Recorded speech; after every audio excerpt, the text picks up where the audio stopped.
नमो नमः मित्राणि, कथम सन्ति सर्वे। अहमस्मि देवाशीषः। तो आज के इस वीडियो में हम योग के अनुसार चित्त वृत्ति अर्थात मूढ़ावस्था, क्षिप्तावस्था, विक्षिप्त अवस्था, एकाग्रता अवस्था और निरूढ़ अवस्था, इन पांचों वृत्तियों के निरोध के उपाय के बारे में जानेंगे, जो कि आपकी परीक्षा की दृष्टि से बेहद महत्वपूर्ण है और जो हर साल लगभग पूछा जाता है। तो बड़ा ही रोचक और ज्ञानवर्धक ये वीडियो होने वाला, तो इस वीडियो को लाइक कर देना और अगर आप मेरे चैनल पे नए हैं तो प्लीज़ चैनल को भी सब्सक्राइब कर देना। और अगर आप आर्ट ऑफ बैलेंस लिविंग से संबंधित किसी और टॉपिक जैसे गीता के अनुसार कर्मयोग, ज्ञान योग, ध्यान योग और अष्टांग योग के बारे में विस्तृत रूप से जानना चाहते हैं तो मेरे इस प्लेलिस्ट को एक बार जरूर चेकआउट करना, जो कि आपकी परीक्षा की दृष्टि से बेहद महत्वपूर्ण है। तो चलिए अब आज की इस वीडियो को स्टार्ट करते हैं।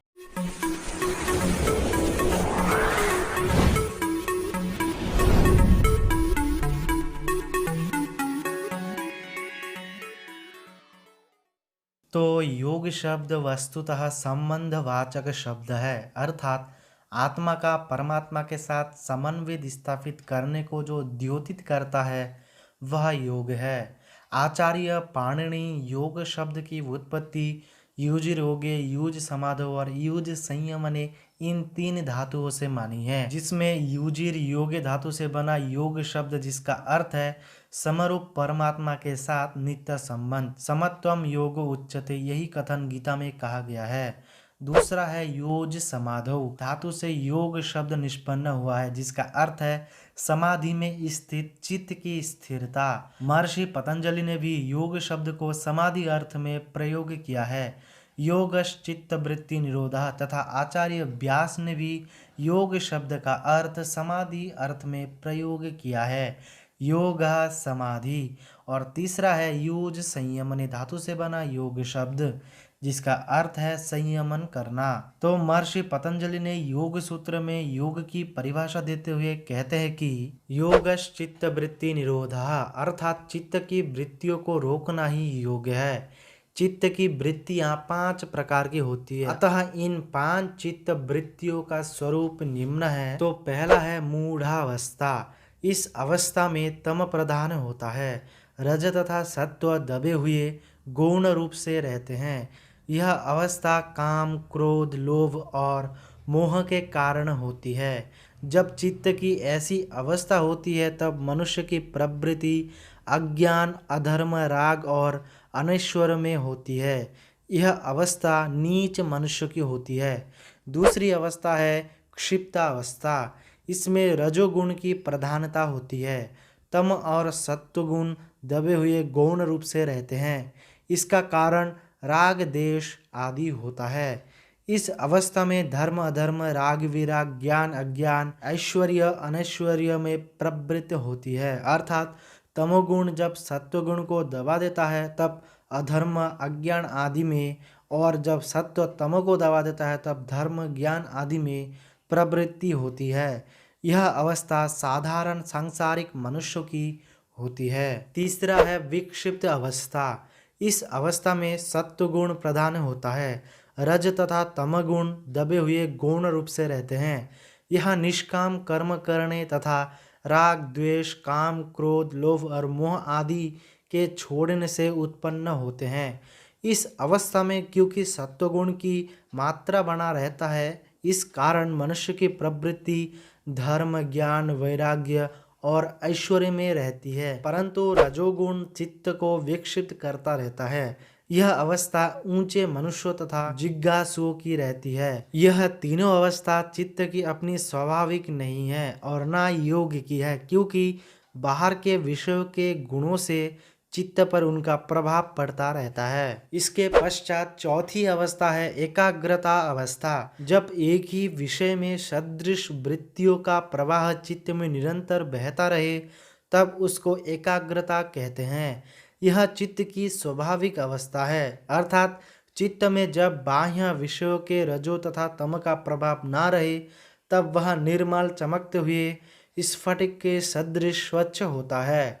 उस समय उसमें परमाणुओं से लेकर महत्वत्व पर्यंत ग्राह्य ग्रहण और गृहीत विषयों का यथार्थ साक्षात रहता है। इसी की अंतिम स्थिति विवेक ख्याति है, जिसके ऊपर व्याख्या किया गया है। एकाग्रता को संप्रज्ञात समाधि भी कहा जाता है। इसमें प्रकृति के सब कार्यों अर्थात गुणों के परिणामों का पूर्णतया साक्षात हो जाता है। इसके पश्चात चित्त वृत्तियों में पांचवा अर्थात अंतिम है निरूढ़ अवस्था।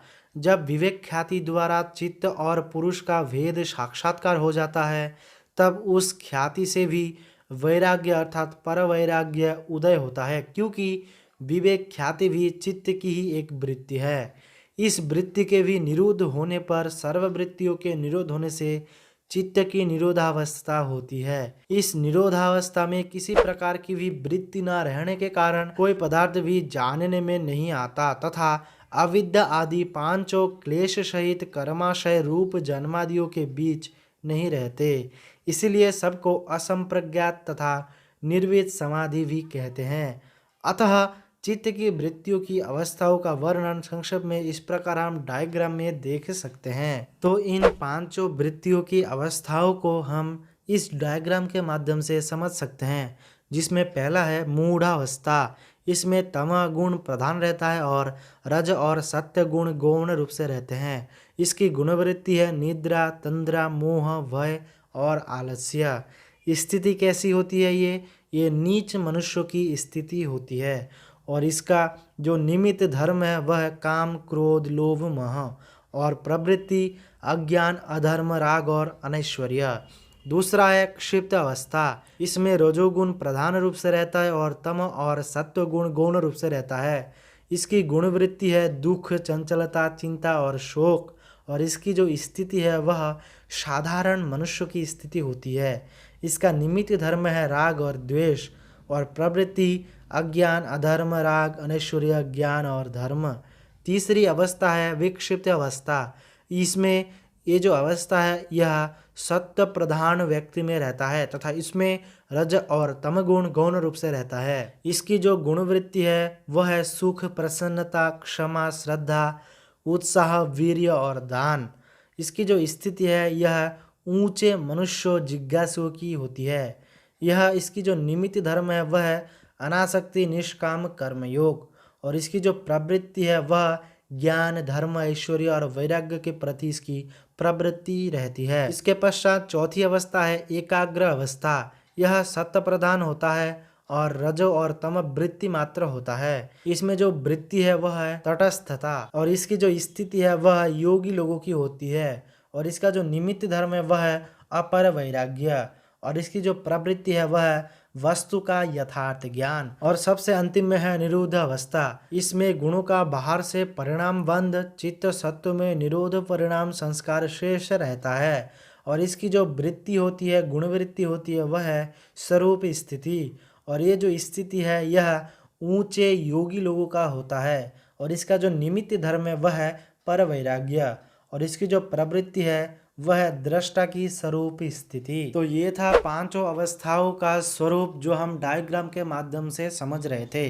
अब आइए अब समझते हैं कि चित्त वृत्ति के निरोध के उपाय के बारे में जानते हैं। तो चित्त की वृत्तियों का निरोध के लिए योग दर्शन में कहा गया है अभ्यास वैराग्यभाम तन निरोधा, अर्थात अभ्यास और वैराग्य से चित्त की वृत्तियों का निरोध किया जा सकता है। चित्त का स्वाभाविक बहिर्मुख प्रवाह वैराग्य के द्वारा निवृत्त होता है तथा अभ्यास द्वारा आत्मोन्मुख आंतरिक प्रवाह स्थिर हो जाता है।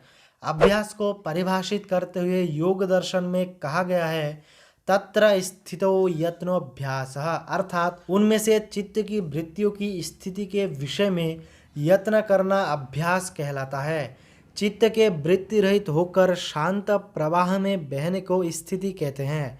उस स्थिति को प्राप्त करने के लिए पूर्ण सामर्थ्य और उत्साहपूर्ण यत्न करना अभ्यास कहलाता है।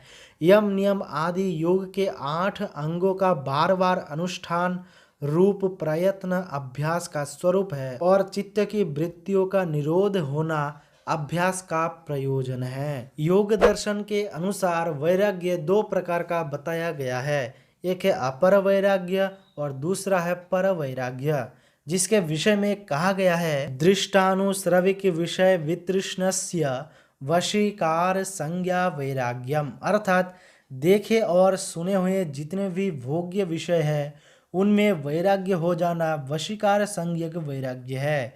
इसी को अपर वैराग्य भी कहा जाता है।